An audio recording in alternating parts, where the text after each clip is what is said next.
Hello dear students. Chapter हमने नया start किया था, that is forest our lifeline. Okay, आपकी एनसीईआरटी बुक का। तो हमने लास्ट क्लास में डिस्कस किया था फॉरेस्ट क्या है। ठीक है, forest is a dynamic living entity full of life and vitality. ये हमारी मॉड्यूल में लिखा हुआ है। ठीक है, फॉरेस्ट क्या है? एक ऐसी लिविंग एंटाइटी है, मतलब जहाँ पे vast of plants and vast of animals पाए जाते हैं। नेचुरल हैबिटेट है। ठीक है, different different kind of plants and animals के लिए क्या प्रोवाइड करता है? फूड प्रोवाइड करता है। फॉरेस्ट शेल्टर प्रोवाइड करता है, किसको? एनिमल्स को भी, प्लस ह्यूमन बींग्स को भी, बर्ड्स को भी। ठीक है, फिर फॉरेस्ट क्या है? बायोटिक कम्युनिटी है। क्यों? क्योंकि फॉरेस्ट के अंदर जितनी भी चीज़ें ज़्यादातर कैसी पाई जाती हैं? लिविंग कंपोनेंट्स पाए जाते हैं, जैसे कि ट्रीज हो गए, हर्ब्स हो गए, श्रब्स हो गए, क्लाइंबर्स हो गए, इसके अलावा बर्ड्स हो गए, वाइल्ड एनिमल्स हो गए। ठीक है, और इन सबको सपोर्ट करने के लिए एबायोटिक कंपोनेंट्स भी पाए जाते हैं, जैसे कि वाटर, एयर, सॉइल। ठीक है, सनलाइट भी पड़ती है। कुछ कॉमन एनिमल्स हमने देखे कि कौन कौन से फॉरेस्ट में पाए जाते हैं। फिर हमने कॉमन टाइप ऑफ प्लांट्स देखे जो फॉरेस्ट में पाए जाते हैं। ये सब किस तरीके के प्लांट्स हैं? कुछ एडिबल प्लांट्स भी हैं, कुछ फ्लावरिंग प्लांट्स हैं। ज़्यादातर किस तरीके के प्लांट्स देखते हैं हम? जो हमें वुड प्रोवाइड करते हैं। मेडिसिनल प्लांट्स भी पाए जाते हैं। ठीक है, ये देखिए, ये सारे मेडिसिनल प्लांट्स यहाँ पे हैं। हनी पाई जाती है। ठीक है, रबर स्टैम्प पाया जाता है। तो इस तरीके की अदर चीज़ें भी हैं जो हमें फॉरेस्ट से प्रोवाइड होती हैं। नाउ टुडे अब हम देखेंगे कि ट्रीज के कैरेक्टरिस्टिक्स, मतलब किस टाइप के ट्रीज हमें फॉरेस्ट में देखने को मिलते हैं। क्लियर? ये देखो, आपके सामने कितने सारे डिफरेंट डिफरेंट डायग्राम बने हुए हैं।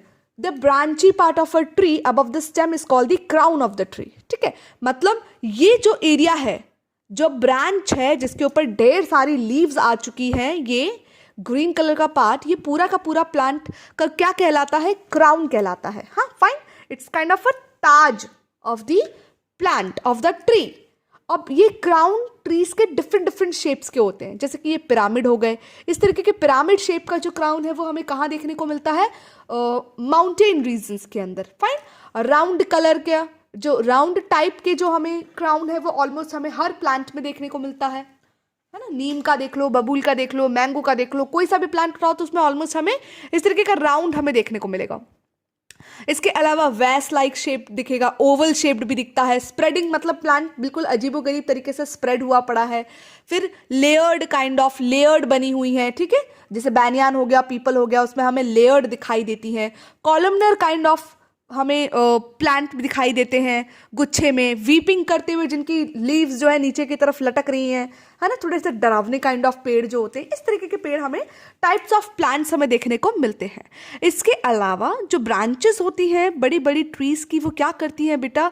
दूसरे प्लांट्स के ऊपर एक छत जैसी बना लेती हैं। This is called canopy.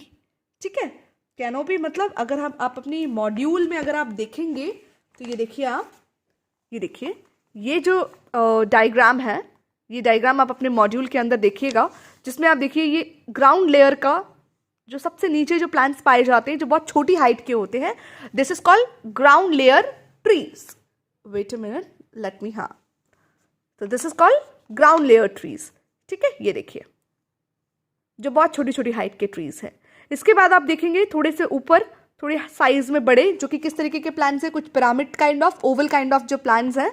ठीक है, ये पाए जाते हैं, जिनको कि हम अंडर स्टोरी प्लांट्स या अंडर स्टोरी लेयर बोलते हैं। फाइन, इसके ऊपर आप देखिए थोड़े प्लांट्स फिर थोड़े और बड़े पाए जाते हैं जंगल में, जो बिल्कुल एक छत बना देते हैं, जिसकी वजह से नीचे वाले प्लांट्स को प्रॉपर सनलाइट नहीं आ पाती है, या बिल्कुल छन छन के सनलाइट बिल्कुल रेज की तरह नीचे आ पाती है, क्योंकि ये जो प्लांट्स होते हैं, इनका जो क्राउन होता है वो बहुत ही डेंस होता है। So this is called canopy layer. ठीक है, इस पर्टिकुलर प्लांट के जो क्राउन से जो नीचे वाले प्लांट्स को सूरज की रोशनी नहीं मिल पाती है, तो ये क्या बना लेते हैं? कैनोपी बना लेते हैं बेटा। फाइन, इसके बाद देखिए कुछ प्लांट्स फॉरेस्ट में बहुत ही लंबे होते हैं, जो कैनोपी से भी ऊपर निकल जाते हैं, which is called as emergent layer. क्या कहेंगे हम उनको? इमर्जेंट लेयर बोलेंगे। ठीक है बच्चा, तो ये मॉड्यूल में अपना डायग्राम जरूर देखना, बिकॉज ये क्या है? ये डिफरेंट लेयर्स हैं वेजिटेशन की, जो कि फॉरेस्ट में पाई जाती हैं। सबसे नीचे कौन से पाए जाते हैं? हर्ब्स एंड श्रब्स, जो बहुत छोटी हाइट के होते हैं। फिर उसके बाद पाए जाते हैं अंडर स्टोरी, मतलब छत के नीचे वाले प्लांट्स, फाइन। उसके बाद पाए जाते हैं कैनोपी लेयर। कैनोपी मतलब जो ब्रांचेस जो होती हैं वो इस तरीके से बहुत दूर दूर तक फैली होती हैं कि नीचे वाले प्लांट्स के लिए वो क्या बन जाती है, एक तरीके की छत बन जाती है, ठीक है। उसके बाद सबसे बड़े प्लांट्स जो होते हैं जो बिल्कुल बीच में से निकल के ऊपर तक पहुंचते हैं, which is called as emergent layer. Okay बच्चा, तो ट्रीज की डिफरेंट डिफरेंट हाइट होती है, different different kind of crowns होते हैं, लीव्स का शेप डिफरेंट डिफरेंट होता है, फ्लावर्स डिफरेंट डिफरेंट होते हैं, फ्रूट्स डिफरेंट डिफरेंट होते हैं। तो विविड वैरायटीज हमें देखने को मिलती है प्लांट्स की, कहाँ पे, फॉरेस्ट में। समझ आ गई बात, क्लियर। अब फॉरेस्ट का हम एक बार इंपॉर्टेंस ही देख लेते हैं कि फॉरेस्ट की इंपॉर्टेंस ही क्या है। फॉरेस्ट एक नेचुरल हैबिटाट है बेटा, जहां पे large number of plant and animals पाए जाते हैं, ये हमको मालूम है। अब क्योंकि प्लांट्स बहुत ज़्यादा अमाउंट में पाए जाते हैं एंड वी नो कि प्लांट्स रेस्पिरेशन के दौरान कौन सी गैस रिलीज करते हैं, ऑक्सीजन गैस, और एनवायरमेंट में से कौन सी गैस लेते हैं, carbon dioxide, during the photosynthesis process. Nutrition in plants में हमने सबसे पहले यही देखा था, ठीक है बच्चा। तो फोटोसिंथेसिस के प्रोसेस के दौरान क्या होता है, कार्बन डाइऑक्साइड लेते हैं प्लांट्स, ऑक्सीजन रिलीज करते हैं, और वो ऑक्सीजन किसको जरूरत होती है, हम ह्यूमन बीइंग्स को, बर्ड्स को, एनिमल्स को, फाइन। तो फॉरेस्ट क्या कर रहा है, ऑक्सीजन एंड कार्बन डाइऑक्साइड के बैलेंस को मेंटेन करता है। समझ आई, जितनी ऑक्सीजन रिलीज करता है उतनी ही कार्बन डाइऑक्साइड जो हम रिलीज करते हैं वो प्लांट ले लेता है, ठीक है। तो इस तरीके से फॉरेस्ट में जो प्लांट्स है वो क्या कर रहे हैं, ऑक्सीजन एंड कार्बन डाइऑक्साइड के बैलेंस को मेंटेन कर रहे हैं। सोचो अगर फॉरेस्ट के प्लांट्स को काट दिया जाएगा तो अमाउंट ऑफ कार्बन डाइऑक्साइड बढ़ता जाएगा और अमाउंट ऑफ ऑक्सीजन घटता जाएगा, तो धीरे धीरे एनवायरमेंट में ऑक्सीजन की कमी हो जाएगी एंड एक टाइम आएगा जब हम सांस नहीं ले पाएंगे without the presence of oxygen, तो हम मर जाएंगे, ठीक है। इसके अलावा फॉरेस्ट क्या करता है बेटा, जस्ट बिकॉज की प्लांट है तो उसमें ट्रांसपिरेशन होती है, ये भी हमने पढ़ा है, ठीक है। ट्रांसपायरेशन मतलब प्लांट्स की जो लीव्स होती है उनमें क्या प्रेजेंट होता है, स्टोमेटा प्रेजेंस होते हैं। स्टोमेटा में से क्या होता है बेटा, वाटर ड्रॉप ड्रॉप करके रिलीज होते हैं और वाटर वेपर बन के एनवायरमेंट में मिल जाता है। This is called transpiration, loss of water from the leaves, है ना। तो इस वजह से क्या होता है, रेनफॉल होती है। तो इसलिए कहा जाता है कि प्लांट्स भी रेनफॉलिंग में हेल्प करते हैं। So forest help in bringing good rainfall, ठीक है। इसके अलावा जहाँ पे ज़्यादा प्लांट होंगे वहाँ की सॉइल इरोड नहीं हो पाती है, क्योंकि जो प्लांट्स की जो रूट्स हैं वो सॉइल को पकड़ के रख लेती हैं, जिसकी वजह से पानी की वजह से सॉइल इरोजन नहीं होता। तो फॉरेस्ट किस में हेल्प करता है, सॉइल इरोजन को प्रोटेक्ट करने में, ठीक है। इसके अलावा फॉरेस्ट रेन वाटर को एब्जॉर्ब करने में मदद करता है, क्योंकि सॉइल प्रोटेक्ट रहेगी तो वाटर एब्जॉर्ब होगा और ग्राउंड वाटर टेबल मेंटेन रहेगा।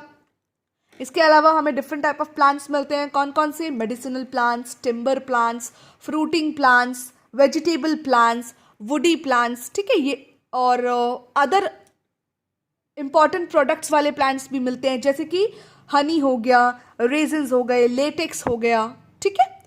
कई ऐसे पीपल हैं बेटा जैसे ट्राइबल फैमिलीज होती है ना, हम ट्राइब्स पढ़ते हैं ना, गुजरात की भी कई सारी ट्राइब्स हैं, इंडिया में जितने भी स्टेट्स हैं उन सब की अपनी अपनी ट्राइबल फैमिलीज है। अपन एसएसटी में आप लोगों ने पढ़ा होगा, ठीक है। ट्राइबल फैमिलीज जिनको बोलते हैं, ट्राइबल पीपल बोलते हैं जिनको, तो वो पीपल कहाँ रहते हैं बेटा, जंगलों में रहते हैं, क्योंकि ट्राइब्स को तो कभी भी हमने शहरों में रहते हुए नहीं देखा ना, कहाँ रहते हैं, जंगलों में, ठीक है। और जंगल में जब पीपल रह रहा है तो उनको खाने के लिए चाहिए, रहने के लिए चाहिए, तो वो सारी चीज़ें जंगल प्रोवाइड करता है किनको, इन ट्राइबल पीपल्स को। क्या क्या प्रोवाइड करता है, फूड, वाटर, शेल्टर, मेडिसिन, सब कुछ मिलता है, ठीक है, क्योंकि जंगलों के बीच में से बेटा नदियाँ भी फ्लो करती हैं, ठीक है। इसके अलावा और क्या क्या प्रोड्यूस करता है, प्रोवाइड कराता है, फूड प्रोवाइड हो गया, टिम्बर प्रोवाइड हो गया, मेडिसिन प्रोवाइड हो गई, फॉरेस्ट प्रोडक्ट्स हो गए जैसे कि फॉडर एनिमल्स के लिए, ठीक है। अब ये लोग जो ट्राइबल पीपल्स हैं जो फॉरेस्ट में रहते हैं बेटा, उनके पेट एनिमल्स भी होते हैं, काओ, बफेलो, तो उनको खाने के लिए फॉडर चाहिए, वो भी जंगलों से मिल जाती है। बैम्बू मिलती है, सिल्क मिलता है, गम मिलता है, ऑयल मिलता है, ठीक है। फिर हमने देख लिया सॉइल इरोजन और फ्लड से भी प्रिवेंट करता है, फॉरेस्ट हेल्प करता है। फिर जहाँ पे ज़्यादा प्लांट होंगे वहाँ का क्लाइमेट हमेशा मेंटेन रहेगा, ग्लोबल वार्मिंग नहीं होगी, जिस वजह से अर्थ का टेम्परेचर ज़्यादा नहीं बढ़ेगा, है ना। सॉइल की क्वालिटी इंप्रूव रहती है, इसके अलावा एटमॉस्फेयर का पोल्यूशन कम रहता है एंड न्यूट्रिएंट्स का सप्लाई मेंटेन रहता है। क्यों? क्योंकि फॉरेस्ट के जो प्लांट्स हैं जब वो डेड हो जाते हैं वापस फॉरेस्ट की सॉइल में मिल जाते हैं, तो सारे के सारे न्यूट्रिएंट वापस सॉइल में मिलते चले जाते हैं, तो न्यूट्रिएंट सप्लाई मेंटेन रहती है ना।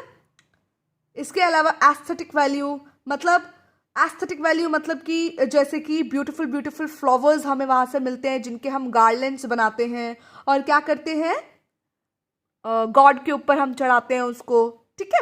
इसके अलावा हम कई बार जंगलों के अंदर कैंप करने जाते हैं तो हमें वहाँ पे बड़ा ही प्यारा व्यू देखने को मिलता है, ठीक है। तो इन सब जगहों पर फॉरेस्ट की इंपॉर्टेंस ही हमने देखी। तो आज हमने टॉपिक यहीं पे कंप्लीट किया। नया हमने क्या जाना, कैनोपी जानी हमने, ठीक है, फॉरेस्ट की इंपॉर्टेंस ही जानी हमने, लेयर ऑफ फॉरेस्ट जाना, different kind of plants that trees हमने देखा, ठीक है बच्चा।